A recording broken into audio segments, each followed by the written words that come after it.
പഴമയുടെ പ്രൗഢി നിലനിൽക്കുന്ന ഒരു നഗരത്തിലേക്കാണ്, കൊൽക്കത്തയിലേക്ക്. ബ്രിട്ടീഷ് കാലത്തെ ഓർമ്മിപ്പിക്കും വിധമുള്ള ചരിത്ര ശേഷിപ്പുകൾ ഈ നഗരം അതേപടി സൂക്ഷിക്കുന്നുണ്ട്. കൊൽക്കത്ത നഗരത്തിൽ മാത്രം കണ്ടുവരുന്ന ഒരുപിടി കൗതുക കാഴ്ചകളുമുണ്ട്. അവിടേക്കാണ് റൈഡർ റിപ്പോർട്ടറുടെ അടുത്ത യാത്ര. കൊൽക്കത്തയിൽ നിന്ന് നിതിൻ അംബുജൻ തയ്യാറാക്കിയ റിപ്പോർട്ടിലേക്ക്.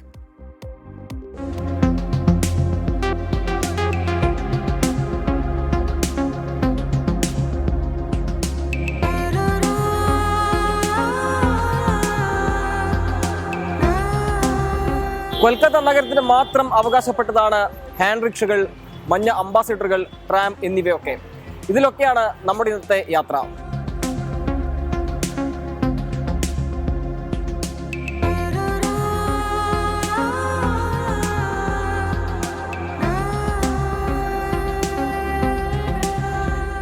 നഗരത്തിരക്കിനിടയിൽ ജീവിതം തള്ളി നീക്കുന്ന ഒരു കൂട്ടരാണിവർ. കൊൽക്കത്ത നഗരത്തിലെത്തിയാൽ ഇങ്ങനെയുള്ള ഹാൻഡ് റിക്ഷകളിൽ സഞ്ചരിച്ച് വേണം നഗരത്തെ ആസ്വദിക്കാൻ.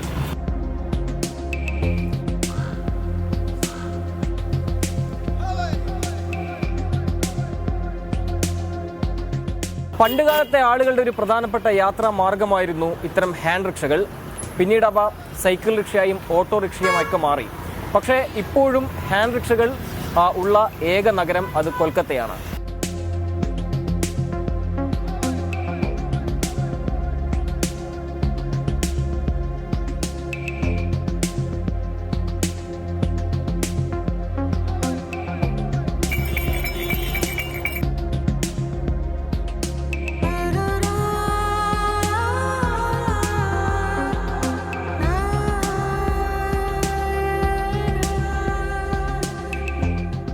ഹാൻഡ് റിക്ഷയിൽ നിന്ന് ഇനി നമ്മുടെ യാത്ര കൊൽക്കത്തയുടെ മുഖമുദ്രയായ ഈ മഞ്ഞ ടാക്സിയിലാണ്. നിരത്തുകളിലെ രാജാവ് കൂടിയാണ് ഇവൻ. കൊൽക്കത്തയുടെ ഒരു പൈതൃകത്തിൻ്റെ കൂടി ഭാഗമാണ് ഈ മഞ്ഞ ടാക്സികൾ. അപ്പോൾ ഇനി ഈ മഞ്ഞ ടാക്സിയിൽ നമുക്ക് നഗരത്തിൻ്റെ കാഴ്ചകൾ കണ്ടുവരാം.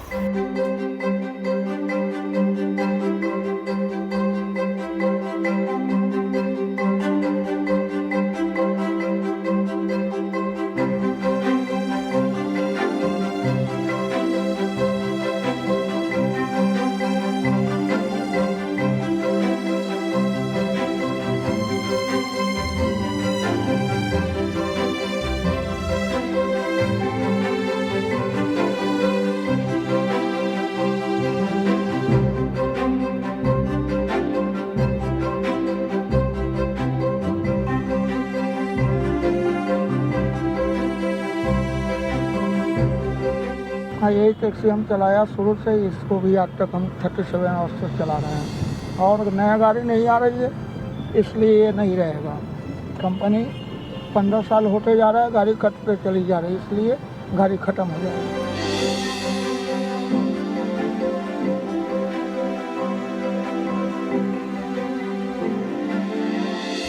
കൊൽക്കത്തയിലെത്തുന്ന സഞ്ചാരികൾ നിർബന്ധമായും സഞ്ചരിക്കേണ്ടതാണിത്. അധിക കാലമൊന്നുമില്ല, ഈ ഡിസംബറോടുകൂടി തന്നെ കൊൽക്കത്തയുടെ ഒരു അടയാളം നിരത്തുകളിൽ നിന്ന് ഒഴിയുകയാണ്.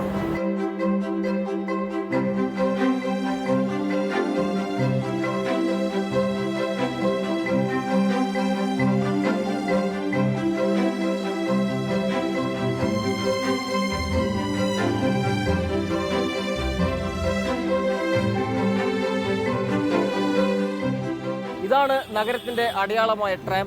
കാണുമ്പോൾ ഒരു കൗതുകമില്ലേ? റോഡിന്റെ നടുക്കിലൂടെ ഒരു ട്രെയിന്. എന്തായാലും നമുക്കിതിൽ ഇനി യാത്ര ചെയ്യാം.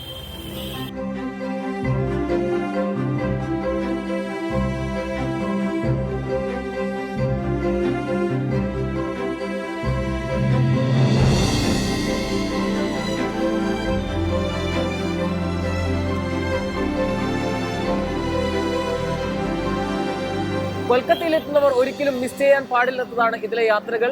അത്രയേറെ ചരിത്രവും പ്രാധാന്യവും ഉണ്ട് ഈ നഗരത്തിന്. കൊൽക്കത്തയിൽ നിന്ന് മോഹൻ കുമാറിനൊപ്പം നിതിൻ അംബുജൻ, 24. ഒരുപാട് നഗരങ്ങൾ ഇങ്ങനെ വളരെ വേഗത്തിൽ വളരുമ്പോൾ അല്ലെങ്കിൽ കുതിച്ചു പായുമ്പോൾ കൊൽക്കത്തയിലേക്ക് പോകുന്ന അനുസരിച്ച് ആ പതുക്കെ ഓടുന്ന ട്രാമിലും ആ മഞ്ഞ അംബാസഡറും ഒക്കെയാണ് ഇപ്പോഴും നൊസ്റ്റാൾജി. അത് കാണാനും അതിലൊക്കെ കയറാനും വേണ്ടിയാണ്. അതിലും നിതിൻ സൂചിപ്പിച്ചതുപോലെ കുറച്ചു കാലം കൂടെ ഉള്ളിൽ ഇനി ആ മഞ്ഞ അംബാസഡറൊക്കെ, അതിനു മുമ്പേ എല്ലാവരും പോയി ആ കൊൽക്കത്തയിലെ മഞ്ഞ അംബാസഡറിലെ യാത്രയൊക്കെ ആസ്വദിക്കുക.